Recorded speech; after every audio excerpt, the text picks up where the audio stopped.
Hey everyone, I'm your host Adrian. We do content like this weekly, so hit the subscribe button and ring the bell to get notified. If you want more content like this, click the like button and please leave a comment. Thanks again for watching. Welcome everyone to today's Rupa Live class presented by Rupa University, the best way to learn about specialty lab work from industry experts. My name is Adrian Martinez and I'll be your host for this afternoon. Today we have a very, very special guest and recurring guest in Dr. Heather Hydzik here with doctor's data to show us how to supercharge your hormone balancing expertise with the HuMap. Before jumping in, a couple of quick housekeeping items. Everyone joining will be muted by default, but don't fret. If you have any questions, use that Q&A button down your menu bar and we will host a live Q&A session at the end of the presentation.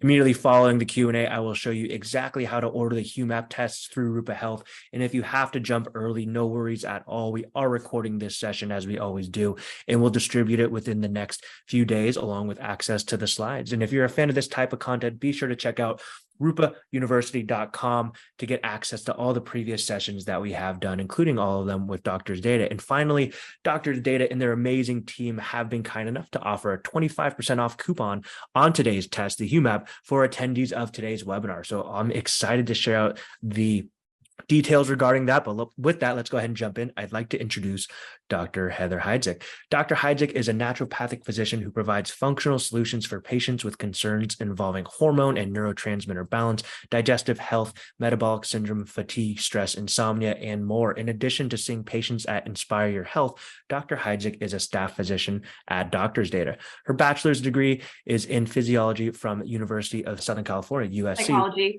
Psychology. Reading too fast. Thank you. Psychology, where she earned her doctorate. That makes a little, that aligns a little more, right? Earned her doctorate in naturopathic medicine and certificate of midwifery at the National College of Natural Medicine. She completed her residency in naturopathic primary care near Seattle. Dr. Hydzik's past work includes delivering babies in Bali and outreach work in Chicago nonprofit that served houseless individuals struggling with mental illness. Very important role. She has spoken at numerous conferences, including the American Association of Naturopathic Physicians Annual Conference in 2021, the Institute of Women's Health and Integrative Medicine Conference in January and October of 2021 and July 2022, the Washington Association of Naturopathic Physicians Connect 2021, and the New Hampshire Association of Naturopathic Doctors in 2021. Thank you so much for joining us, Dr. Hydzik. I will go ahead and let you take it from here. Thank you so much for that intro, Adrian, and thanks for the invite again. It's always a pleasure to speak with you guys. Okay, so today we're going to talk about the HuMap.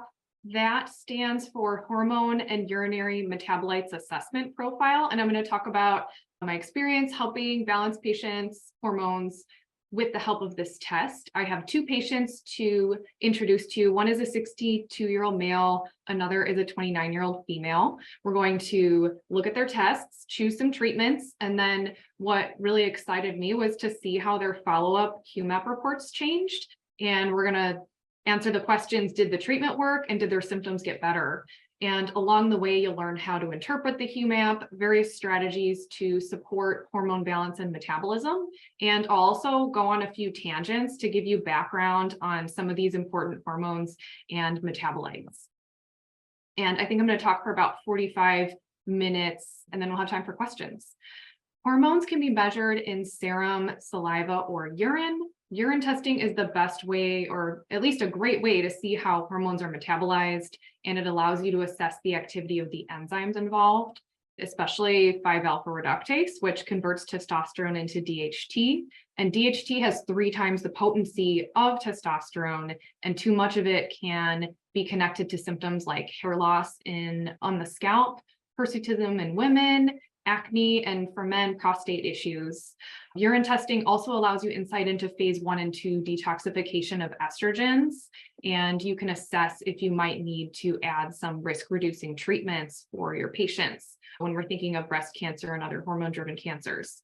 For patients who are taking BHRT, testing in urine can show you how the body is breaking down, converting, detoxifying, and safely eliminating these hormones.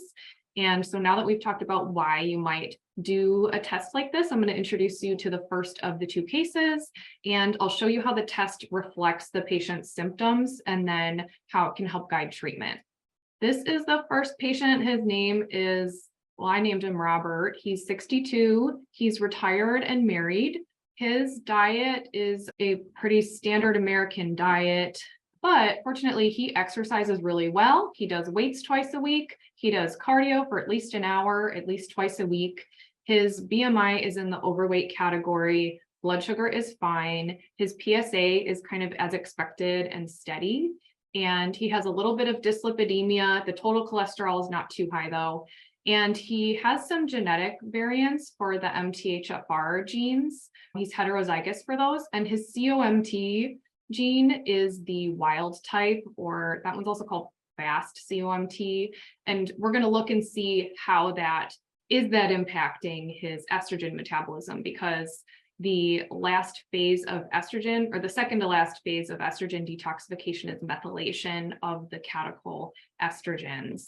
So that's Robert. He is kind of an underreporter, or maybe not much of a complainer, but these are the symptoms that he prioritized coming in. He's having constipation, some digestive symptoms, sore muscles, musculoskeletal issues, and then also decreased urine flow. He has BPH and complaining of decreased erections.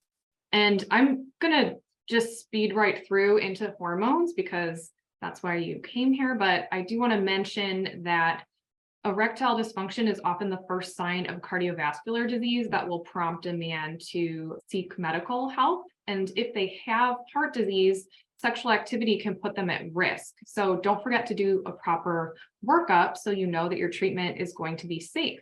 This is the first page of the HuMap test, and it gives you a bird's eye view of the patient's hormone balance and metabolism. Don't worry if you can't see everything right away. We will zoom in to each section, but right now we're going to look at the rainbow arc on the left. And on the top in red, I can see that the ratio of 4-hydroxyestrone to 2-hydroxyestrone is high. And that indicates a potential for DNA damage, especially if the estrogen metabolites are not being efficiently methylated. And just in case you're not familiar with the heat map color coding, the red is high, green is optimal, dark blue is overtly low, and then the other two colors are the top and bottom end of the reference range. Going to the next one in the yellow on the arc is the 8-hydroxy-2-deoxyguanosine. That is a marker of oxidative stress, and for Robert, it's in the upper range, and that could be related to problems with estrogen metabolism. We'll go into more detail soon. And then working our way down the arc to the light blue section, you can see that the testosterone is suboptimal, and then a little further down, the total of the DHEA plus DHEAS is low. DHEA is the active form, DHEAS is the sulfated storage form. So adding those two together gives us an idea of general DHEA status. And these androgens being lower correlates clinically with his symptoms like the erectile dysfunction and the joint and the back pain.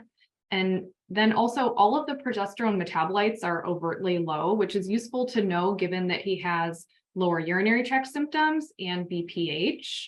I'll talk more about that also. And now we're going to move on to the different sections of this burnt page. These are the key enzymes involved in hormone conversion and metabolism. So like I said, with too much 5-alpha reductase activity, this can be associated with scalp hair loss and prostatic hypertrophy.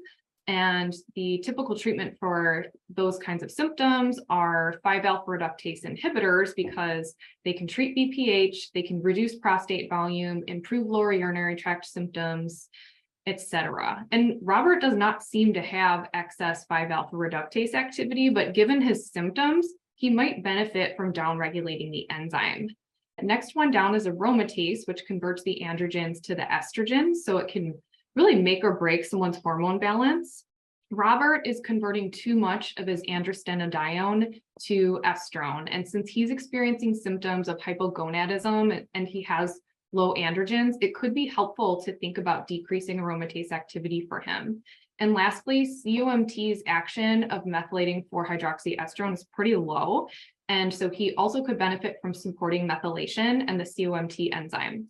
This is a list of conditions that can be connected to increased aromatase activity, with the most common ones highlighted. I think the ones that relate to Robert's case are the poor dietary choices, high glycemic foods, and excess body fat around the waistline. These could help explain the higher aromatase activity in his case. And this is the second page of Robert's report. The upper left section is the progesterones up here. Notice all of the metabolites are dark blue, they're all low. On the upper right is the cortisol and cortisone neighborhood.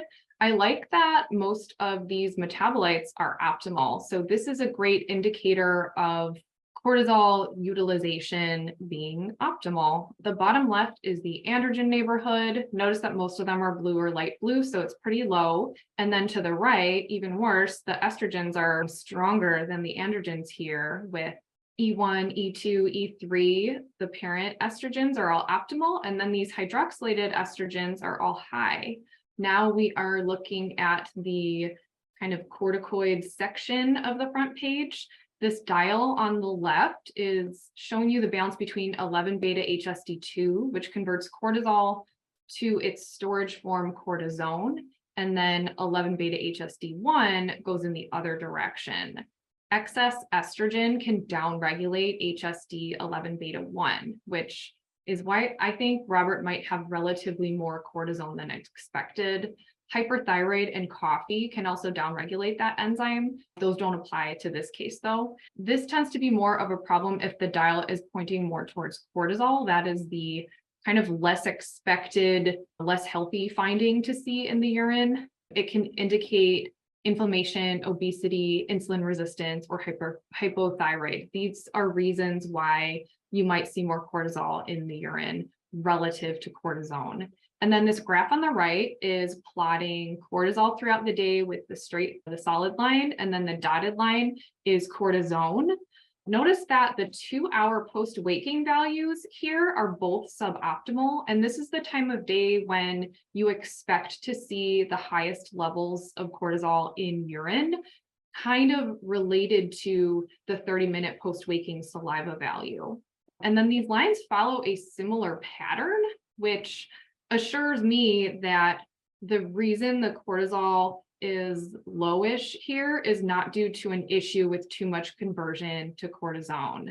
And then also the bedtime values here are very similar, if not, they're too close to the dinner time value. I like these to be going down rather than up so that people can have an easier time going to bed and falling and staying asleep, although Robert doesn't complain of those things. These graphs are looking a little zoomed in when you separate them out. The total cortisol throughout the day is this light blue rectangle in the middle. It's suboptimal. It's suggestive of possible HPA axis dysfunction, but I do like that if you look closely at the graphs, most of the points are optimal, except for that 2-hour post-waking. But I like that we're having a lot of optimal values here. And Robert wasn't complaining of fatigue or too much stress on our first visit, but he's waking up before the sun, which is my guess as to why we have these 2-hour post-waking values that are suboptimal, the ones that I circled. If he'd reported significant fatigue in the morning, I might recommend bright light when he first wakes up to promote the cortisol awakening response. Other things you might do to support the adrenals if needed could be improving stress coping skills and supplementing with B complex, vitamin C, zinc, magnesium. In general, maintaining a balanced blood sugar throughout the day can help optimize cortisol, because if blood sugar dips, then cortisol can spike to stimulate gluconeogenesis to normalize glucose. So now I'm going to compare the dinner and bedtime cortisol and cortisone levels to just make sure they're going down in order to allow him to sleep. And it does turn out that one of them went down and one of them went up. So dinner to bedtime, cortisol went up a little bit. Dinner to bedtime, cortisone went down a little bit. In conclusion, I don't think there's really a problem here. There's no solid pattern emerging. I'm going to skip the ratios for Robert because there was nothing really telling here, and this is not really an HPA axis case, but I'll talk about it with the next case. So even though the actual progesterone is optimal, the fact that all of the progesterone metabolites are low is a stronger indicator that there may be a progesterone deficiency. Most of progesterone ends up metabolized in urine. So these metabolites are really important indicators of progesterone status. And now I'm going to go on a quick tangent about the balance between progesterone and estrogen in men to put this into context for you, why I'm kind of belaboring this point of the low progesterone. Estrogen is a proliferative hormone. It promotes cell growth, both in size and number, and prostate cells can be influenced by hormones, including the estrogens. Estrogen dominance, meaning when the influence of estrogen outweighs that of progesterone, for men can contribute to prostate enlargement and lower urinary tract symptoms, and it can also make men more vulnerable to developing prostate cancer. Progesterone has many impacts on men's health. It promotes the health of their cardiovascular system, their nervous system, their brain. It's osteoblastic and improves bone density. And progesterone helps mitigate the proliferative effects of estrogen, which is especially important to the prostate, which is why it really matters if a man has low progesterone. In fact, the late Dr. John Lee, we'll talk about a little bit more in a minute, he wrote that there are case reports of progesterone supplementation leading to improvement of BPH. And here I'm summing up a little bit of research on the effects of progesterone specifically on prostate health. There are progesterone receptors in cells in the prostate that suppress the development of BPH. These receptors also might prevent differentiation of the cells into cancer-associated fibroblasts. And these receptors inhibit secretion of tumor-promoting cytokines. There's the Dr. John Lee who wrote this book, Hormone Balance for Men. He treated many patients, men and women, and he tended to use a lot of progesterone supplementation in his practice. And he wrote that progesterone and testosterone activate the protector gene p53, which prevents proliferation of prostate cancer cells in vitro. And also progesterone inhibits bivalve reductase, preventing the conversion of testosterone to DHT. And DHT can stimulate proliferation of prostate cells. And according to Dr. Lee, estrogen dominance activates an oncogene BCL2 and can contribute to developing prostate cancer. Back to Robert's report, his androgens seem pretty deficient, except for this optimal DHT right here. And I'm not going to put you to sleep dissecting every single marker on the page, but your eyes might be drawn to the one yellow marker, the upper range epitestosterone. So you might be wondering about that. Epitestosterone is an epimer of testosterone, and it's a weak competitive antagonist of the androgen receptor, meaning that higher epitestosterone can compound an issue with already low androgens.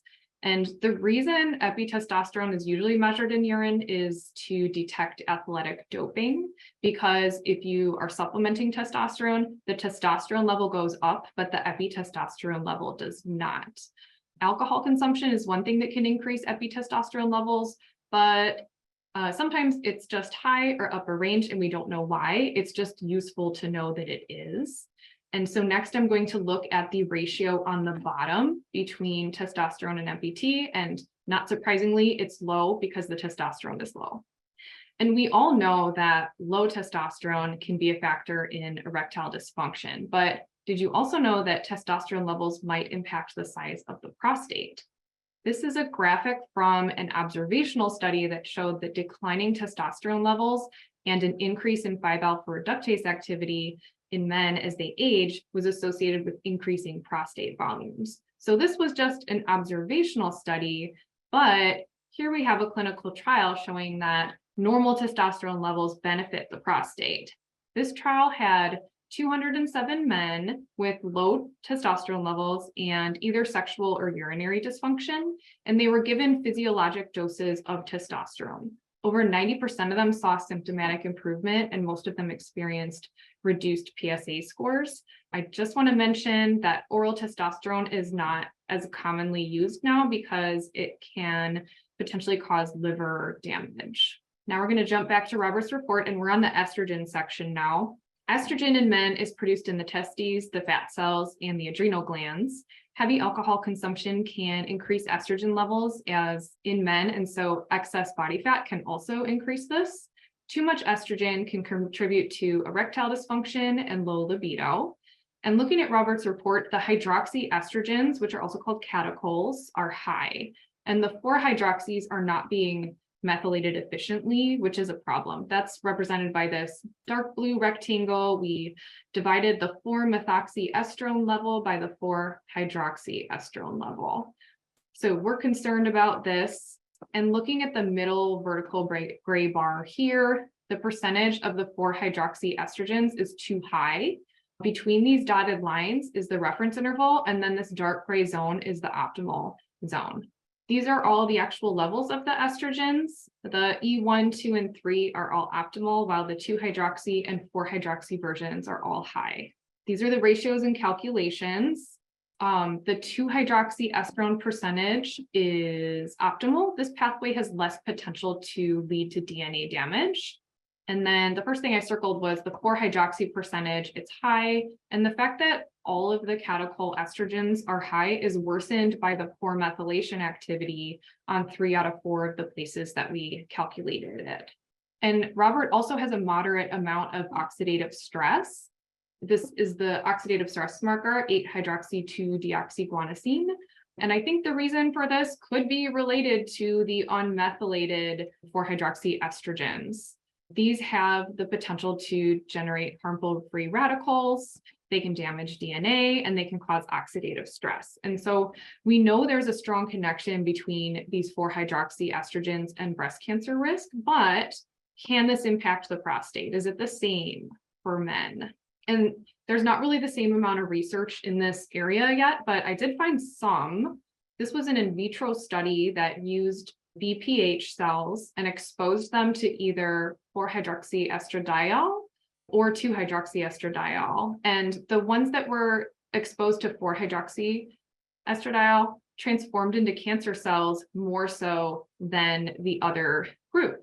And expression of this CYP1B1 enzyme, which is the one that converts the estrogens down the 4-hydroxy pathway, this enzyme has been shown to be increased in prostate cancer. Higher expression of 1B1 has been correlated with higher Gleason scores, worse survival rates, and resistance to androgen deprivation therapy. So in conclusion, the 4-hydroxyestrogens seem to have the potential to impact the prostate in a negative way. And we definitely know that catechol estrogens left unchecked do cause oxidative stress. There are many possible sources also. If you see an elevation in 8-hydroxy-2-deoxyguanosine, besides unmethylated catechol estrogens, consider if any of these are relevant. And many patients have one of the above: diabetes, insomnia, inflammation, chronic stress, or hypertension. References if you need them. And the treatment for oxidative stress, number one, is find and treat the cause. You can also do these general strategies like including colorful fruits and vegetables in the diet every day, green tea, and acetylcysteine, melatonin, and even yoga. These can all be helpful in reducing oxidative stress. And so to sum up the findings, the actionable findings in Robert's HuMap report, he has decreased abundance of androgens. Too much aromatase activity is contributing to this and leading to excess estrogens, especially catechols. And the ratio of 4-hydroxy to 2-hydroxy estrogens is too high. These problems are being compounded by insufficient methylation. And the catechol estrogens can form DNA adducts and cause oxidative stress. And there's a lack of sufficient progesterone to balance out the estrogens. And I really wanted to try progesterone with Robert, but he was not open to supplementation and really wanted to keep supplements to a minimum. So his treatment plan ended up including DIM, methylation support in the form of methylated vitamins.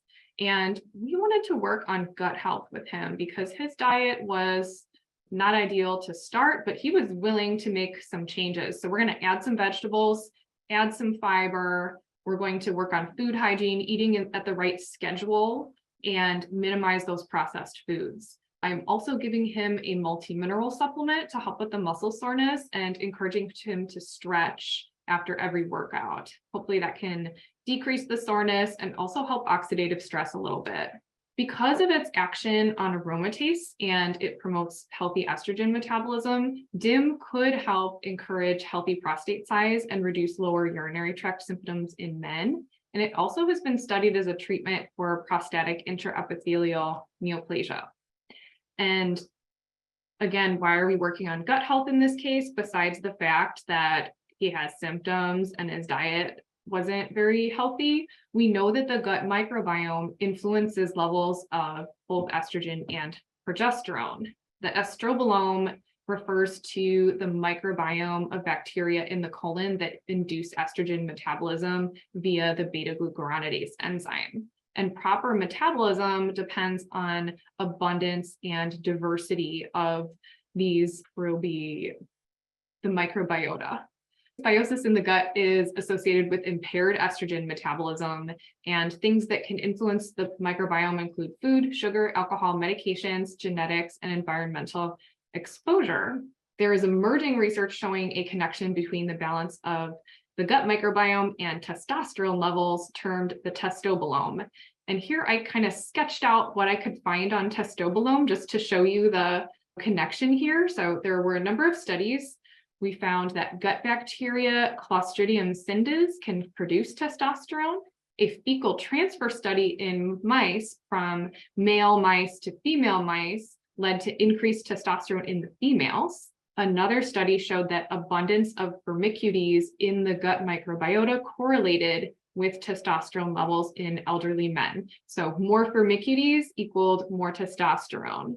Last, they gave L-reuteri to older obese male mice, and their testosterone levels increased. This is actually being studied in humans now, but I wouldn't run out and buy L-reuteri yet, because I've seen it happen a couple of times where a mouse study looked really promising and the same results did not happen in humans. So let's wait for these results, and I'm really excited to see what happens with that. At the follow-up, here are Robert's remaining symptoms. He's got some new symptoms: sleep maintenance trouble and afternoon fatigue. And he did admit that he had started watching TV late at night and was just having trouble winding down. So I think that's all related. His symptoms did improve though. He has fewer complaints. He's not complaining of sore muscles or decreased flexibility. The constipation is better because he really did make those diet changes that we suggested. He went all out, and now he's having regular bowel movements. And he's not complaining of lower urinary tract symptoms or decreased erections, but he did notice that his libido was decreased from what he expected. So now let's see if his hormones changed. So in general, there are more optimal metabolites. The green zone here is bigger. Testosterone went from suboptimal to optimal.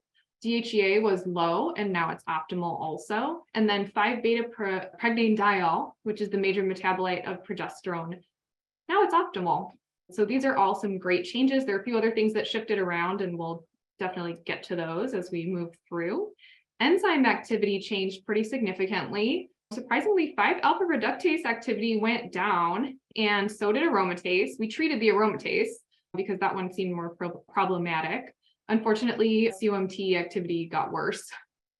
Anyhow, so decreasing the aromatase activity resulted in improved androgen levels. Don't worry if this is too small for you, but there are a lot more greens on the right-hand side at follow-up versus all the blue, the lower levels at baseline.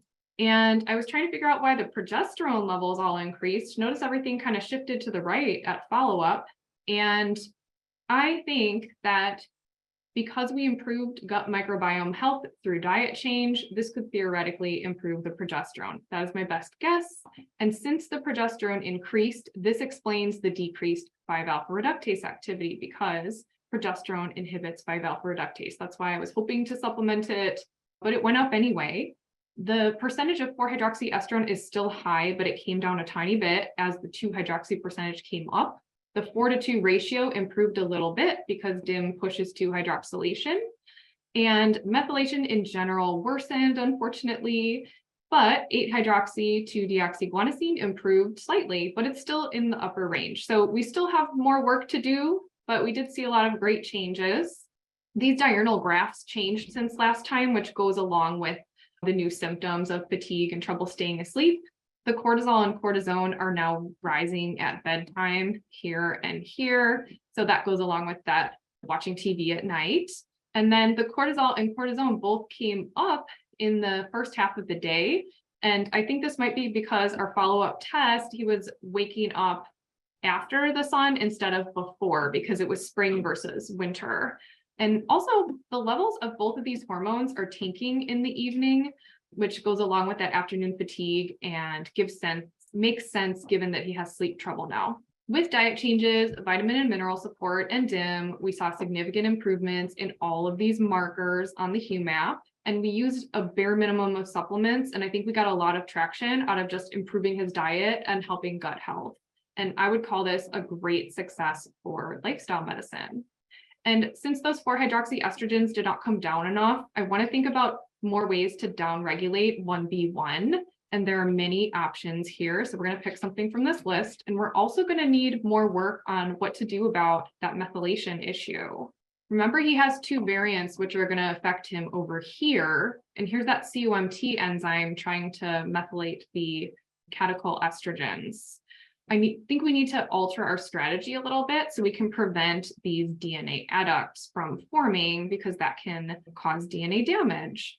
So since this isn't working over here, what we can do is downregulate 1B1, and then we can also support the glutathione sulfotransferases, which will conjugate those quinones and mark them for elimination so they can't cause harm. And besides methylation, there are other factors that could be slowing COMT function. And this highlights why lifestyle can be foundational when treating hormone-related complaints. Remember, he was supposed to have a fast COMT, but it looked slow when we were testing the actual metabolites. So we need to ensure adequate sleep, keep blood sugar balanced, address stress, and bring down the oxidative stress, which is still a problem for Robert. And here are some general ideas to support methylation, which we're doing most of already on the vitamin support. So we're now going to support glucuronidation, which is the other pathway to eliminate the quinones, something from this highlighted zone. And it turns out that resveratrol can support both elimination of quinones and downregulation of 4-hydroxy. So we can reduce the catechol-estrogens by producing less of them and also eliminating them more efficiently. And resveratrol combined with N-acetylcysteine has been shown to prevent formation of estrogen DNA adducts. So maybe this visual will be helpful for you. It's showing you all of the effects of resveratrol in purple and N-acetylcysteine in blue, all of their effects on estrogen metabolism. These are those adducts I've been talking about. Basically, the estrogen combines with a purine, stealing it from the DNA, and that's the damage it's causing. So N-acetylcysteine is stopping this last step, and both of these are supporting the enzymes that draw the estrogens back out of this harmful pathway, and they allow the estrogens to escape off the side, either via glutathione sulfotransferase or giving COMT a second chance to mark them for elimination. Hopefully that was helpful and illustrative. There are potential benefits for resveratrol for men's health. It might help reduce or prevent BPH. There was an in vitro study, and it also could potentially support erectile function. There was animal research that showed all these mechanisms of action. And after seeing Robert's follow-up report, I'm going to add these 3 things to his plan: resveratrol, N-acetylcysteine, and slow-release melatonin. And the reasons being that we're trying to improve methylation, decrease 1B1, decrease oxidative stress, and support better prostate health. Resveratrol and melatonin actually can also help downregulate aromatase. So now we're going to meet our second patient. This is a 29-year-old female named Jessica. She is experiencing fatigue, concentration and brain fog struggles, very stressed, low libido, wants to balance her hormones after years of birth control use. And she had low progesterone on saliva testing, so we're thinking anovulation. And she wants to reduce her weight, but the scale will not move despite a really healthy diet and regular exercise, and there's some unwanted hair growth. Here's more background. She's been working on improving HPA axis health for a number of years, and on saliva testing went from a phase 3 to a phase 1 with lifestyle change, herbal support, and even used hydrocortisone for a period of time. Now she's on adrenal glandulars only. And she also is having sleep trouble, going to bed on time, has sleep apnea. Here's her exercise schedule. And she removed her IUD recently, and her cycles returned 2 months later. And now they're every 28 days for 3 days. Her current treatment plan is an herbal blend for the adrenals. She's taking adrenal glandulars, and she's on vitamins, minerals, and cod liver oil. And she's going to prioritize going to bed on time. She's now using a CPAP, which has decreased her snoring. On her report, we have some good news. So if you look in the green zone, the 4:2 ratio is optimal. So is the 8-hydroxy-2-deoxyguanosine. So that eliminates 2 things we don't have to worry about. And if you look at the gray dial in the middle, it is also favoring cortisone. And if you notice in the upper left, she has high estrogens. I think this also could be the reason for her. It's just kind of a coincidence between the 2 reports. And then among the enzymes on the bottom right, the only thing standing out is the slightly lower aromatase activity, but this is not resulting in low estrogens. So I don't really want to try to push aromatase. I think we're going to focus on decreasing androgens, which are outweighing the estrogens. Here's the steroidogenic pathways. On the upper left, you can see the suboptimal 5-beta-pregnane-diol, which is the major progesterone metabolite. The pregnine trial is high. That can be a marker of PCOS, but she has regular cycles, has not been known to have an ovarian cyst, but she does have androgen excess. We haven't really ruled that in or out as far as PCOS, but either way, we're just going to work on trying to balance her hormones. Moving to the top right corner where the corticoids are, look at all these upper range or high metabolites indicating increased cortisol clearance, increased utilization. On the bottom left, all of the androgens are either upper range or high. And then to the right, there are a number of elevations in the estrogen section too. So we see some pretty clear patterns starting to stand out.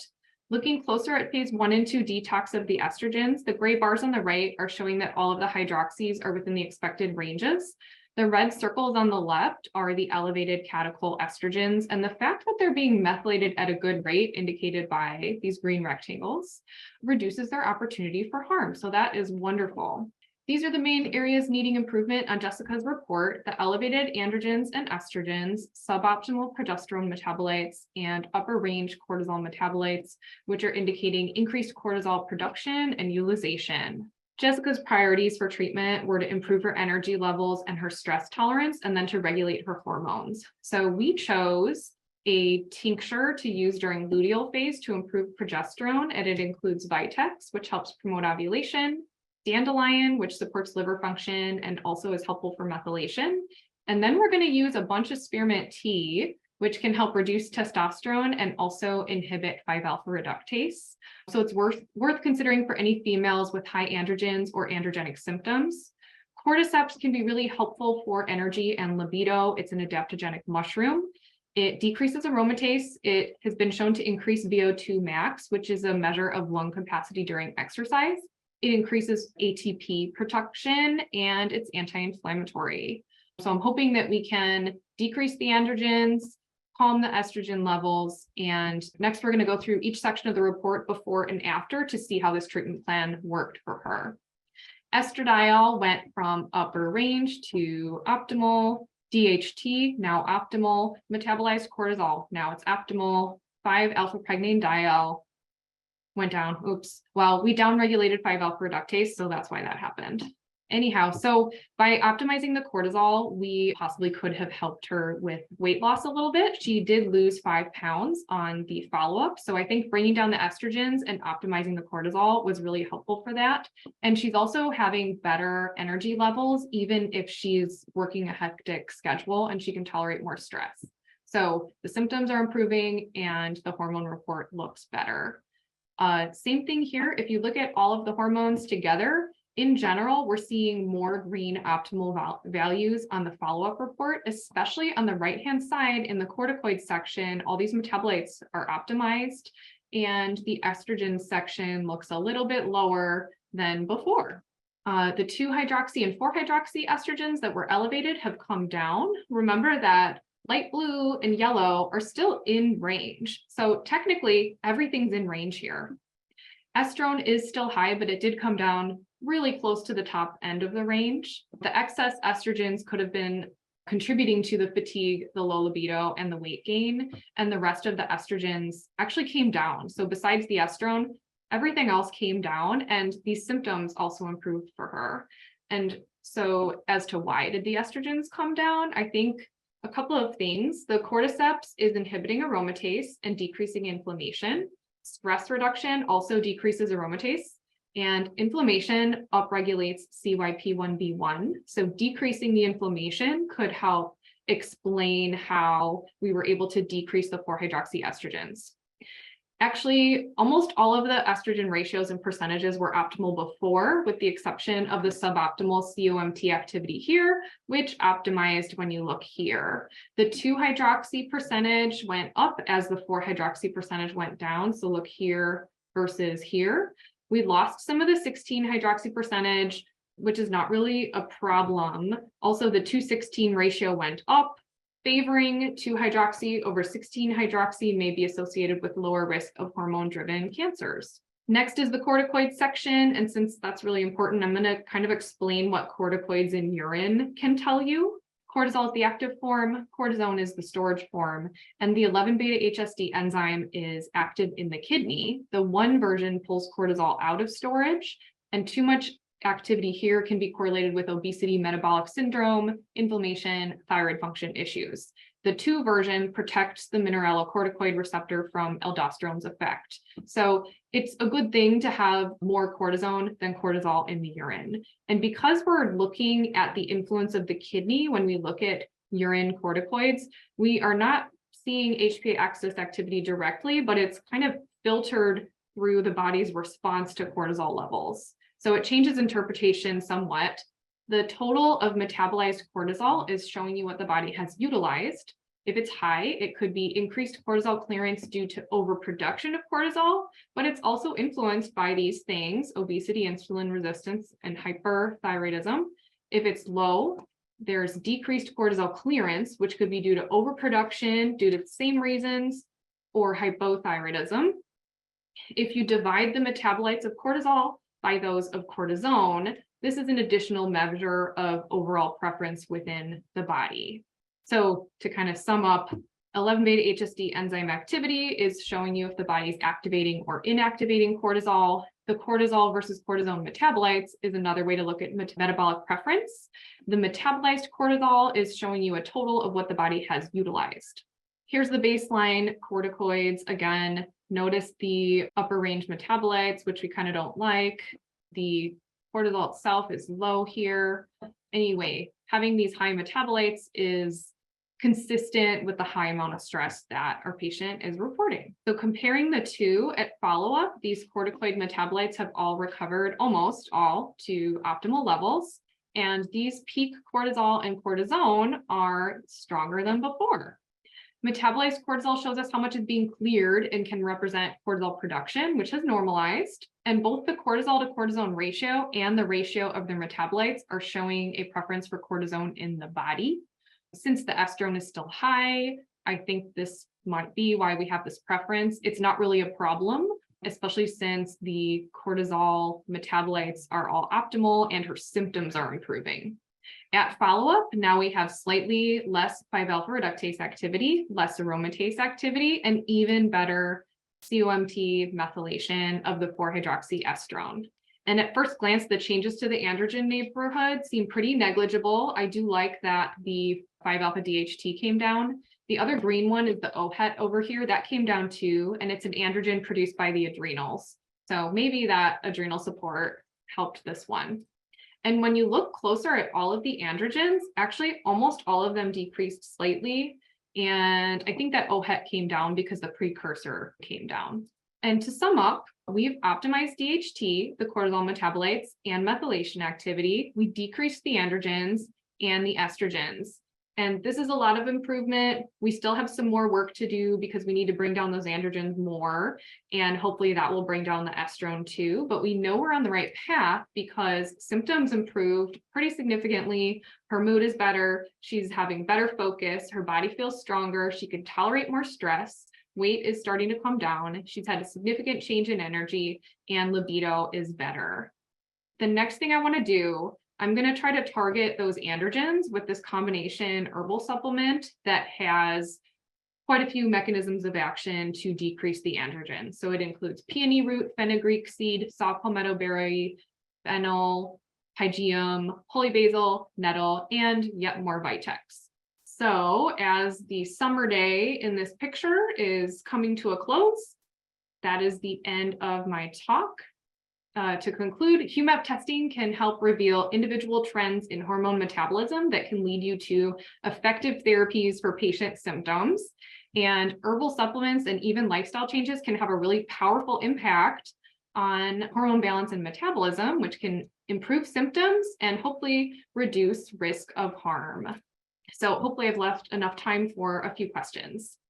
Absolutely. Dr. Hydzik, thank you so much for that fantastic talk. We're going to jump into Q&A. And if you do have any questions, make sure to use that Q&A button in your menu bar, as that's where we will go ahead and ask the questions from. So first question, bit of a spicy one, but an important one. Not super spicy, I promise.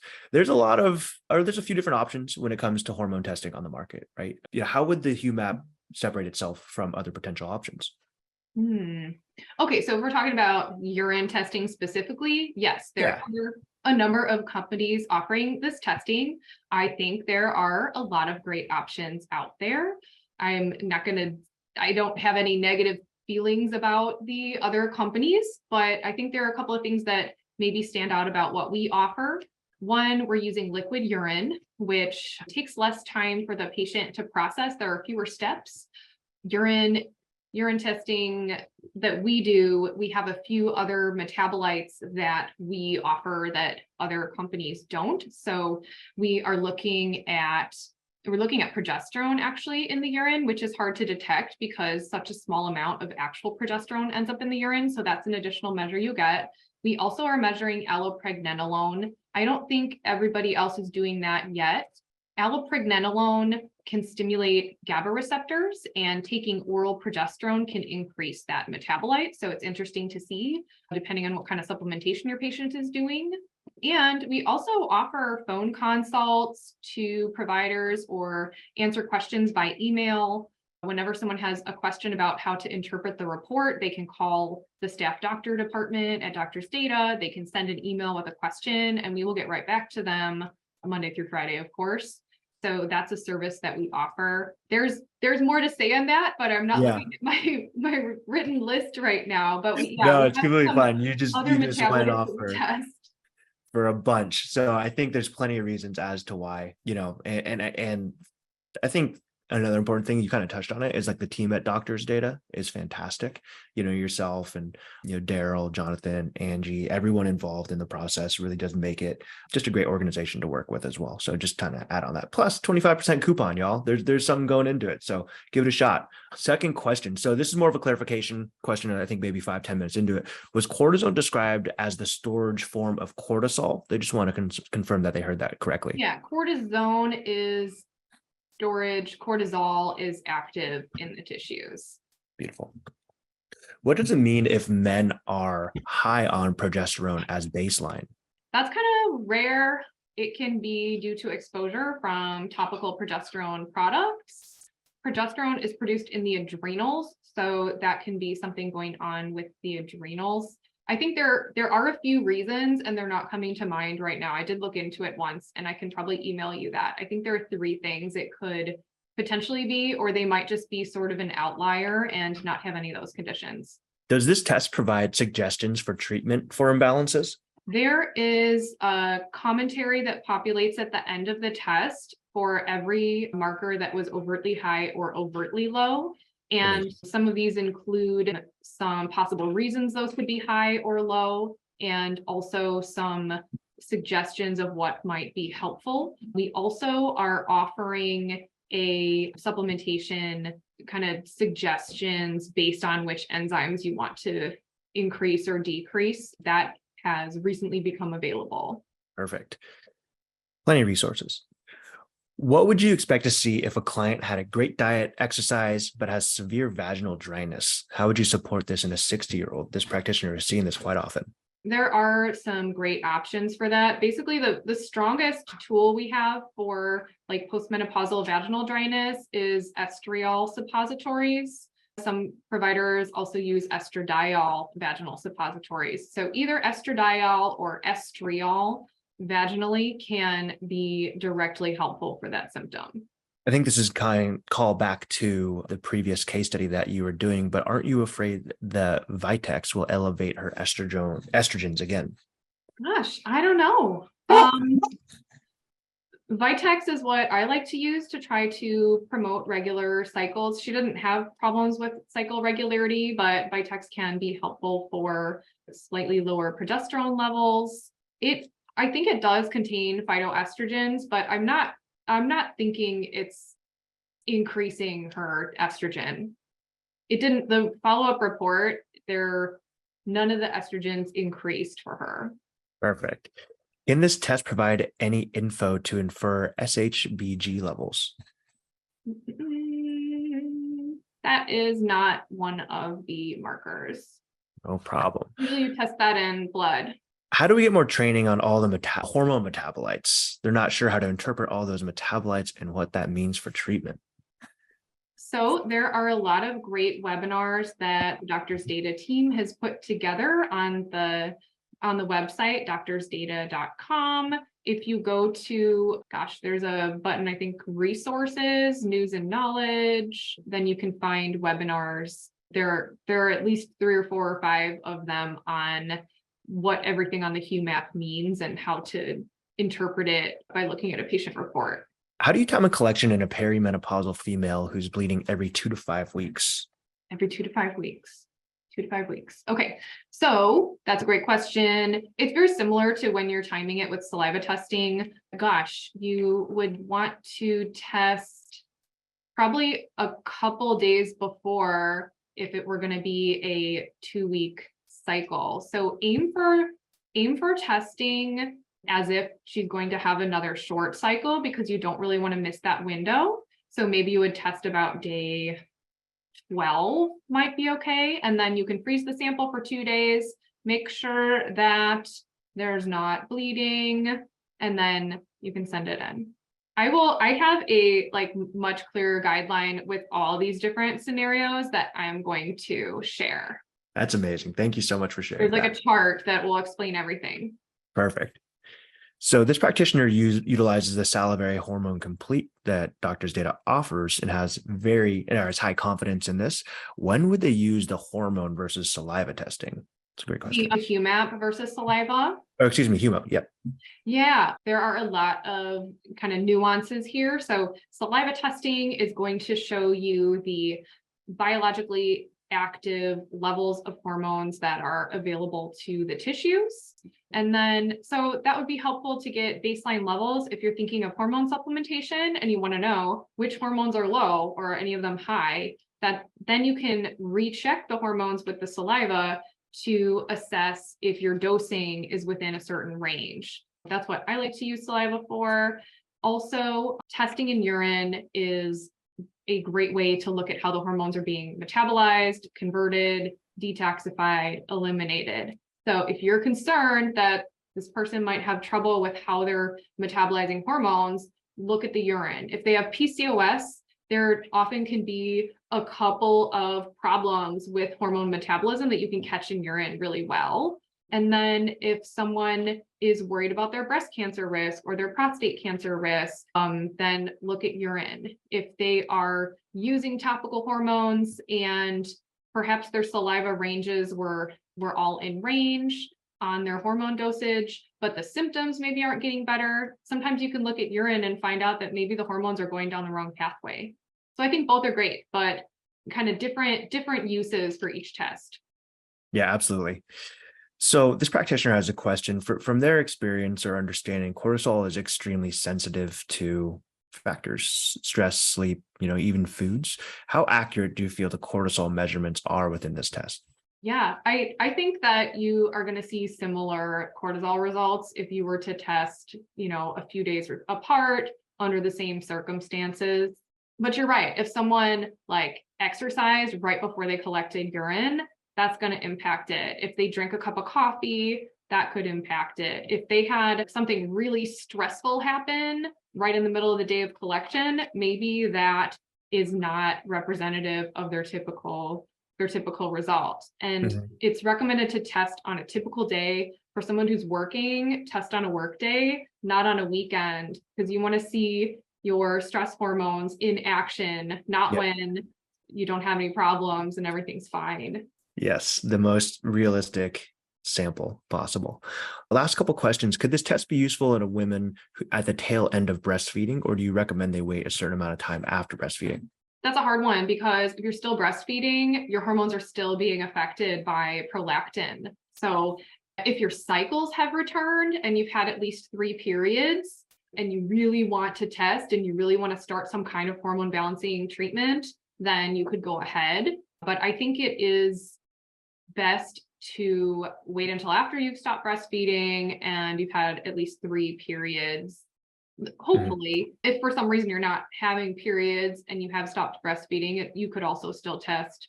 That's what I would do, because I feel like the problem with your hormones at that time might just be the breastfeeding. Not saying not to do it, but the hormones will go back to baseline once you've stopped.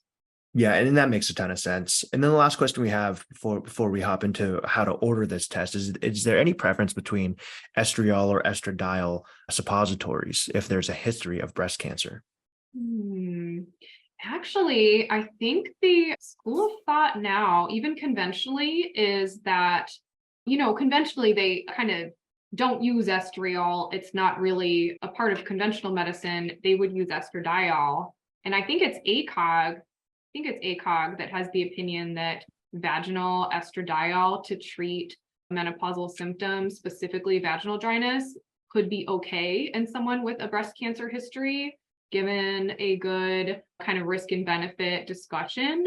I might lean towards using estriol because it's available. We know that it's a weaker estrogen. It helps balance out the proliferative effects of the other estrogens. I think I would lean toward vaginal estriol, but the conventional opinion is currently, in my understanding, is that estradiol vaginally is okay. Amazing. Dr. Hydzik, thank you so much for joining us today. Do you have any final thoughts to get out to the folks who joined us? Gosh, well, thanks for being here, and thanks for listening all the way through. I am going to, through Adrian, share that resource I mentioned and maybe see if I can find a link to the other webinars on our website so it's easier for you to find. So I'll send those 2 things. Amazing. Dr. Hydzik, thank you so much again for joining us. And thank you everybody else for joining us today. Dr. Hydzik got her bachelor's in psychology, not physiology. Remember that, folks. Thank you so much for joining us. I'm going to transition real quickly into a demonstration of Rupa Health and show you exactly how to order this HuMap and take advantage of a fantastic 25% off coupon that Doctor's Data is so kind enough to offer us. So with that, y'all, I'm going to go ahead and steal the screen share from Dr. Hydzik, and we'll jump right into it.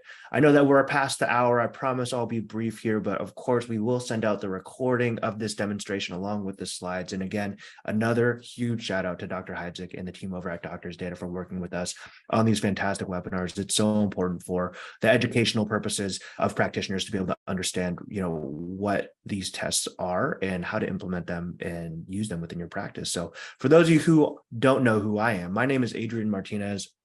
I am the head of practitioner partnerships here at Rupa Health. My job, besides hosting these webinars, is to ensure that practitioners who are interested in using Rupa Health are set up for success. And so with that, starting off from the top, who is Rupa Health? We are a functional medicine lab platform. Our mission is to help bring root cause medicine to every person on the planet who needs it. Right now, there are a lot of pain points when it comes to ordering tests. Most practitioners have multiple accounts directly with the labs that they order from, whether it's Doctor's Data, whether it's LabCorp. You have to go to each individual lab company currently to order your tests. What we do is we bring it all into one place. So we work with over 30 different labs, of course, including Doctor's Data, and a handful of others. So instead of having to have all those separate accounts to order your test and manage your results, you have a one-stop shop. Beyond that, we also manage the patient experience end to end. That's where a lot of pain points come to as well. As soon as you press send on that order, Rupa Health can take it from there. We'll reach out to the patients. We'll handle any support with the patients, coordinating phlebotomies, specimen issues, all those things that would ultimately take time out of you. Or if you're lucky enough to have an admin day, we will go ahead and handle all that for you. Now, what I'm showing you currently is the Rupa Health dashboard. Let me make sure I'm sharing the right screen. So quick little switch, and we will triple check. And there we are. Perfect. So what you're seeing is the Rupa Health dashboard. Now, when I send out the recording, either likely towards the end of the week, maybe on Friday, there will be a link with a 25% off coupon. You click that link, and if you have an existing Rupa Health account, it'll pop right here, and you'll get a little pop-up that you can see right here if you're following my giant mouse on the bottom left. If not, you'll simply sign up for an account on rupahealth.com. It's completely free to sign up for an account. And when you're ready to place that order, all you'll do is press that button that says Start Order. This will bring us directly into our order screen. And to place an order on Rupa Health, I'm going to show you exactly how simple it is. This is the ordering screen. Now, this coupon itself is for, I believe, myself only. I'll get you the details. They'll all be spread out, but it'll be automatically added into your cart. The HuMap will be added into your cart. And if that's it, I press send to patient and you're done. That's how simple it is to place that order for your 25% off coupon for the HuMap. That's it, y'all. Press start order and press send to patient and you're done. That's it. Now, if you want to add other tests on there, you do have the ability to add those tests as well. So if I want to add a CBC, for example, I can go ahead and add that test. Not only do we have the hormone tests and urine tests, we have hair tests, breath tests, you name it, blood tests. So you can get access to, again, over 30 different labs, over 3,000 different tests within a matter of seconds, a couple clicks, send your patient, and that's it. As soon as you press send on that order to your patient, as I mentioned previously, we can take it from there. We'll reach out to the patient. We can handle billing directly with the patient. So one thing that you don't have to do if you were traditionally doing that. We charge a wholesale practitioner price, meaning the same price that you would get having an account directly with the labs. Those are the same prices that we offer here at Rupa Health. The way that we generate our revenue is simple. We charge a 7% processing and ordering fee on each order, and that's paid for by whoever pays for the tests. So if you're having us manage billing directly with the patient's paying the cost of that test. They're also paying that 7%. What that means for you is that you'll never see a bill from Rupa Health unless you decide to click this box here that you're going to pay for the tests and handle billing. You're never going to get billed from Rupa because we will charge everything directly to that patient. Again, it's wholesale plus 7%. From there, we'll reach out to the patient. We'll handle the billing. We offer multiple different payment options. So we can do credit, debit. We can also do HSA. We can do FSA, as well as we can even set up a 3-month interest-free payment plan with the patients. Pretty fantastic, right? You also have the ability to add a custom fee. So for example, if you want to add on a interpretation fee that the patient would pay, you're able to connect your bank account through Stripe. The patient will pay for the cost of the tests, that 7%, as well as that interpretation fee. And that interpretation fee will flow directly into your bank account through Stripe on Rupa Health. Again, another thing that we're offloading from your shoulders onto ours. From there, we'll send the kits to the patients. We'll send over instructions and FAQs, oftentimes videos on how to take the test. If the patient has any questions, they'll reach out to our team. If it's anything medically related, we'll send them back your way. It's as simple as that. From there, we will send over instructions on how to fill out the requisition form. And if there's a blood draw required, we will assist the patient in coordinating with their blood draw. We'll send over resources based on the lab that they're working with. But let's say that the patient maybe wants additional options. Maybe they want a mobile phlebotomist to come to their house and draw their blood. They'll give us a shout. We'll go ahead and search within their zip code and find any viable options within a 25-mile radius to send their way. From there, you're alerted as the results come in. It's as simple as that, y'all. Come to rupahealth.com, sign up for free, order all your tests in one place. Then you're alerted as the results come in, and you're able to access all of your results right here within the main dashboard. Everything, again, all in one place. The key here is simplicity in streamlining a process that generally would take time and a lot of different resources. We bring it all into one spot. So you can track all of your results right here. And if I want to hop in, I can download the results. I can send the results to my patients. I can even schedule a clinical consultation. So one thing that Dr. Hydzik mentioned is that practitioners have the ability to schedule time with clinicians from the lab that they're working with. You still have access to all that within Rupa Health. You're not losing the ability to talk to a doctor's data practitioner or a clinician. You still have the ability to do that even though you're ordering your test through Rupa Health. Another really cool feature is that we have the ability to create a result summary. So If you're able to, or if you want to create a patient-facing PDF that highlights any outlying biomarkers that you saw within the results, you can create that right within Rupa Health. You can add next steps to it. You can add your logo to it and branding, send that to the patient prior to sending over the results or prior to the follow-up. So that way they have an easily readable format directly from you that you can say, hey, here are your results. Here are the outliers. Here are some steps that we can take. Much more to come. What we've covered so far is the core of Rupa Health, right? One single spot to order all your labs to manage your results. But we're more than that. You're all a part of that more than that. We do education as well. So we host these webinars on a weekly basis with our lab partners and beyond.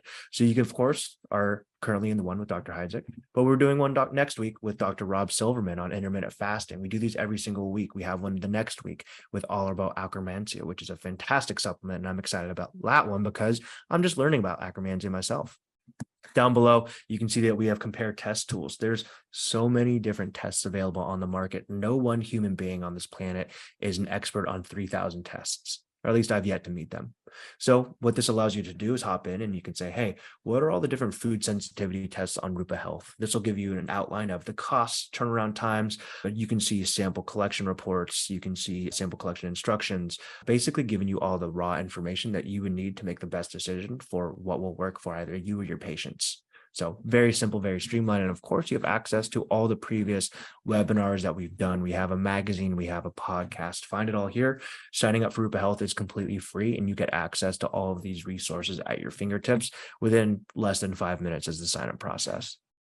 Now, a couple of really important caveats when you're signing up for Rupa Health is currently we only work with patients located in the US. So we're not international at this time, but if you're an international practitioner, you do have the ability to sign up. So no worries there. Right now, we don't operate within New York, New Jersey, or Rhode Island, but we have more to come on that in the next couple of weeks. We're excited to be able to open up within those markets here in the coming weeks. Limited availability there, but we will be able to service some patients with some of the tests within our markets that we don't currently operate in. And if you are a practitioner whose licenses or certifications may limit your ability to order certain testing, we have a program called Physician Services. Physician Services would allow you to partner with a licensed physician who would order the testing on your behalf. And so let's say that you are a naturopath in the state of Florida, which is unfortunately a non-licensed state. That platform or that program, Physician Services, would allow you to order testing for your patients. So really cool, really unique. Our goal here again, and our mission is to help bring root cause medicine to every person on the planet. And so by having education, by having all of the platforms, or all of the labs in one place, that is a few of the steps, or those are a few of the steps that we're taking to get there. So I'm going to hop into the chat. If there's any questions, feel free to pop them in. And I'm going to add my contact information here as well. So if you have any questions or interested in signing up, reach out to me. I would love to reach out and have a meeting with you.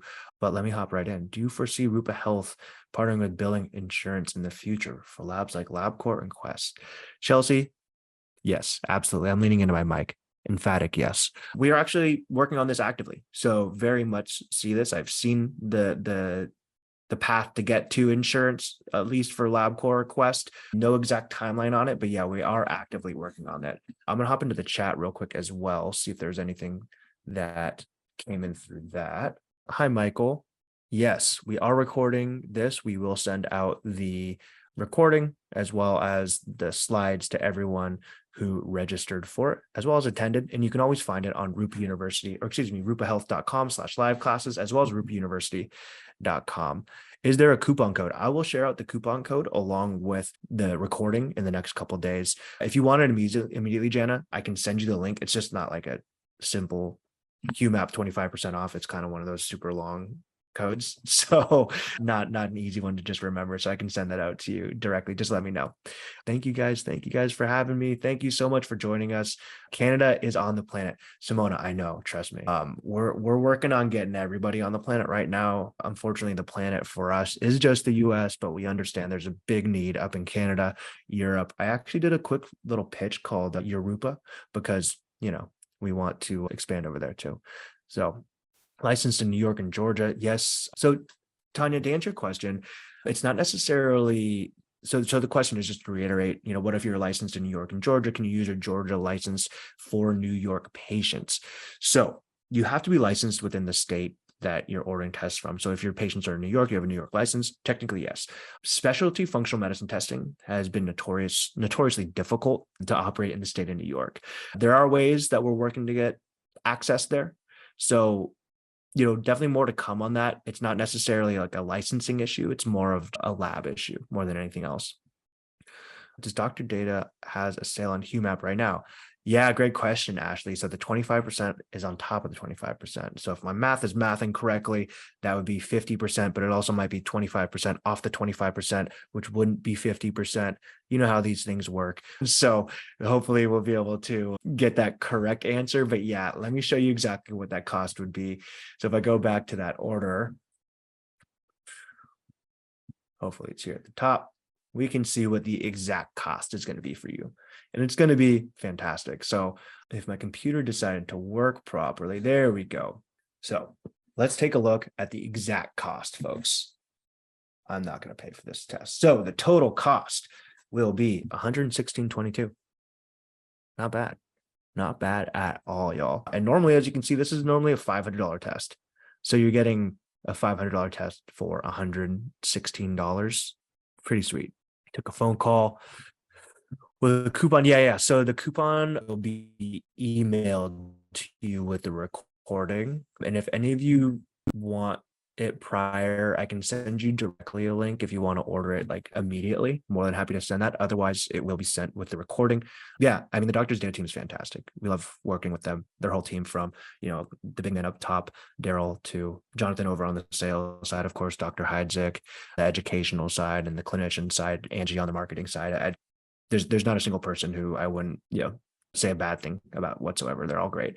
Is the coupon one-time use? Great question. It's actually, I don't believe it is. Let me get back to you on that, Ashley. I don't believe it is one-time use. I think you can use it as many times as needed. So again, $500 test, we're offering it for $116. And when you think about like comparable tests on the market, I mean, really think about any functional medicine test on the market, $100 for a functional medicine test is fantastic. Let me track the details on that. I'll send it all. Actually, if you want to hang tight, I can get you the exact details of what that is. So stop share and let me make sure that I don't say anything incorrect.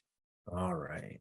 Thanks for bearing with me. I like hanging out with you guys after the presentation's done, because then I can do these kinds of things. Thank you, Sybil. All right, here we go. Okay, so it is self-order. So just know that. But if there's anything like specific, let me know, and maybe we can reach out to the Doctor's Data team and they'll expand it. But right now, correct, it is for self-order only. Absolutely. Not for Canadians, unfortunately not. If you have a US address that you can forward these things to, we can do that. And it's not necessarily not for Canadians in terms of practitioners. It's not for Canadian patients. So hopefully that kind of clarifies the reasoning there. Otherwise, we can use physician services, and you can be anywhere, technically anywhere in the world, and use our physician services to order testing for US patients. Yes. We're all ready for New York, and Ashley, I'm ready for Canada. Don't worry. We are on your side. Us sales folks over here, we understand the need for Canadian expansion. So no exact timeline, but I think my CEO is probably getting a little tired of me bringing it up at this point. Awesome, y'all. Well, thank you so much for spending some time with us today. Hopefully you'll join next week. We have Dr. Silverman coming in doing a conversation on female intermittent fasting. It should be fantastic. Dr. Silverman is one of my favorite human beings on this planet, not just practitioners, but he's just an all-around great educator and a funny guy. So I hope you all enjoy the rest of your day. Again, thank you so much for joining us. I'll send out the coupon details along with the recording in the next couple of days. We've been pretty quick on the turnaround times, so I'm hoping by Friday we'll have this out. But if you want it prior, just let me know, Adrian@rupahealth.com. And if you have any questions on signing up for Rupa Health, again, Adrian@rupahealth.com. Happy to set up time and enjoy the rest of your Wednesday. And I appreciate you spending some time with me today. Take care.